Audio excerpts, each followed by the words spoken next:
నిజామాబాద్లో నకిలీ డాక్టర్లు వివరణ ఇచ్చిన అధికారి.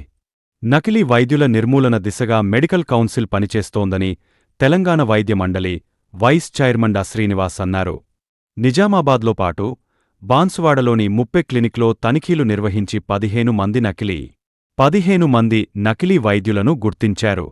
ఇలాంటి వారి వల్ల ప్రజలకు తీవ్ర నష్టం జరుగుతుందన్నారు.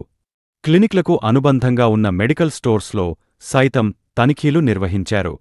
ఆయనతో పాటు రాజ్ కుమార్, విష్ణు, విజయ్ ఉన్నారు. దాదాపు ఇప్పటి వరకు 350 పైగా ఎఫ్ఐఆర్స్ నమోదు చేయడం జరిగింది. నకిలీ వైద్యులు అంటే ఎవరంటే అసలు మినిమం విద్యార్హత లేకుండా, అంటే మినిమం ఎంబీబీఎస్ డిగ్రీ క్వాలిఫికేషన్ లేకుండా ఎవరు కూడా అలోపతిక్ మెడిసిన్ ప్రాక్టీస్ చేయడానికి లేదు.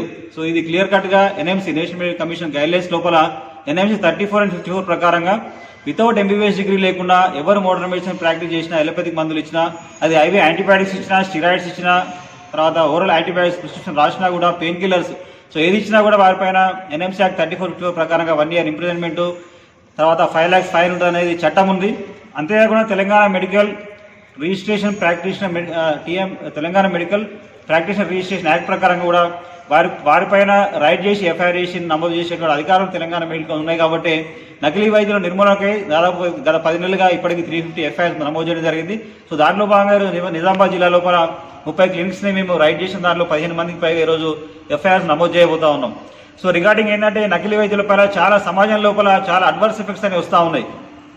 సో వాళ్ళు ఏంటంటే మినిమం క్వాలిఫికేషన్ లేకుండా ఈ రకంగా ట్రీట్మెంట్ ఇవ్వడం ద్వారా మీరు గత 10 నెలలుగా మేము రైడ్ చేసే క్రమంలో భాగంగా చాలా డెత్స్ ప్రతి వారానికి ఒకటి, 10 రోజులకు ఒకసారి పేషెంట్స్ డెత్ కావడం కావచ్చు.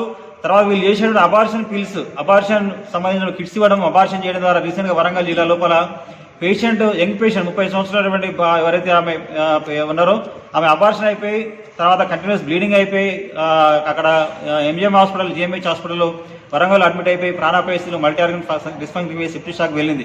సో ఇట్లాంటి అనేక సంఘటనలు, అనేక డెత్స్ అనేవి ఒక నకిలీ వైద్యుల జరుగుతున్నాయి. కాబట్టి సో నకిలీ వైద్యులు లేనటువంటి ప్రజారోగ్యాన్ని పెంపొందించడానికి క్వాలిఫైడ్ వైద్యుల ద్వారా తెలంగాణలో మంచి వైద్యం, ప్రజారోగ్యాన్ని పెంపొందించడానికి మాత్రమే Telangana medical council as per NMC చట్టం ప్రకారంగా Telangana medical registration practice act ద్వారా మేము ఈ రకంగా కేసులు నమోదు చేయబోతా ఉన్నాం. సో డెఫినెట్గా ఏంటంటే ఈ యొక్క నకిలీ వైద్యులు కంప్లీట్గా ఫ్రీ, నకిలీ ఫ్యాక్టరీ తెలంగాణ అయినంత వరకు కూడా తెలంగాణ మెడికల్ కౌన్సిల్ పనిచేస్తుంది. సో మేము చేసిన రైడ్స్లో మనము చేస్తే ఏంటంటే డైరెక్ట్ ఈ నకిలీ వైద్యులు డైరెక్ట్ ఐవీ యాంటీబయాటిక్స్ మనం పోగానే ఐవీ యాంటీబయాటిక్స్ ఇవ్వడము, ఐవీ ఫ్లూయిడ్స్ ఇవ్వడము, స్టిరాయిడ్ ఇంజెక్షన్స్, స్టిరాయిడ్స్, దాంతోపాటు ఏంటంటే పెయిన్ కిల్లర్స్ అంటే డైక్లోఫిన్, ఒక రకం ఒక ట్రీట్మెంట్ వాళ్ళకి వాళ్ళు ఓన్ రెజిమెంట్స్